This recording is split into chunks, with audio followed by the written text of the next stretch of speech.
সিলেটে ৮ দিন সফর করেছে বাংলাদেশের মেগা টি-20 আসর বিপিএল। এই জার্নিতে ঘটেছে নানা ঘটনা, পাল্টেছে পুরনো পরিসংখ্যান। তবে বিপিএলের সিলেট পর্ব শেষেও পয়েন্ট টেবিলের চূড়ায় রংপুর রাইডার্স। ৭ ম্যাচ খেলে সবকটিতেই জয় তুলে নেওয়া রংপুরের সংগ্রহ ১৪ পয়েন্ট। ২-এ থাকা চিটাগং কিংস খেলেছে মাত্র ৪ ম্যাচ, তাদের সংগ্রহ ৬ পয়েন্ট। ফরচুন বরিশাল ৫ ম্যাচ খেলে ৬ পয়েন্ট পেয়েছে। আর খুলনা টাইগার্স, সিলেট স্ট্রাইকার্স ও দুর্বার রাজশাহী এই তিনটি দলের পয়েন্ট ৪। ঢাকা ক্যাপিটালস ৭ ম্যাচে মাত্র ১ জয় নিয়ে আছে সবার শেষে। সিলেট পর্বের সবচেয়ে আলোচিত দুর্বার রাজশাহীর বিপক্ষে ঢাকা ক্যাপিটালসের ম্যাচ, যে ম্যাচে চ্যাম্পিয়ন্স ট্রফির দল থেকে বাদ পড়া লিটন কুমার দাস ও তানজিদ তামিম গড়েছেন একাধিক রেকর্ড।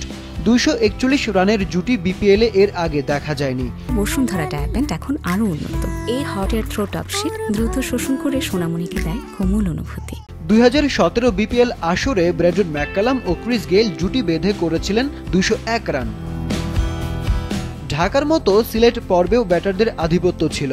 সিলেটের ব্যাটিং উইকেটে প্রথম দিনেই ২০৫ রান তোলে সিলেট স্ট্রাইকার্স। জবাবে ২ উইকেটে ২১০ রান তুলে ম্যাচ জেতে রংপুর। এই ২ ইনিংস ছাড়াও ২০০ স্কোর উঠেছে ৩ বার। বিপিএলে সর্বাধিক রানের তালিকায় সবার ওপরে আছেন সিলেট স্ট্রাইকার্সের বাঁহাতি ওপেনার জাকির হাসান। ৬ ম্যাচে ১৪৯ স্ট্রাইক রেটে করেছেন ২৫১ রান।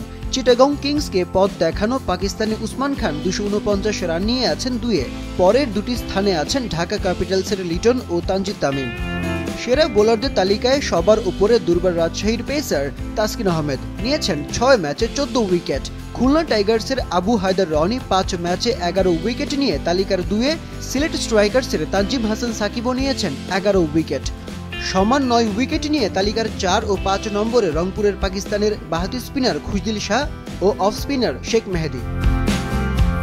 ১৬ জানুয়ারি থেকে ২৩ জানুয়ারি পর্যন্ত চট্টগ্রামে হবে বিপিএল।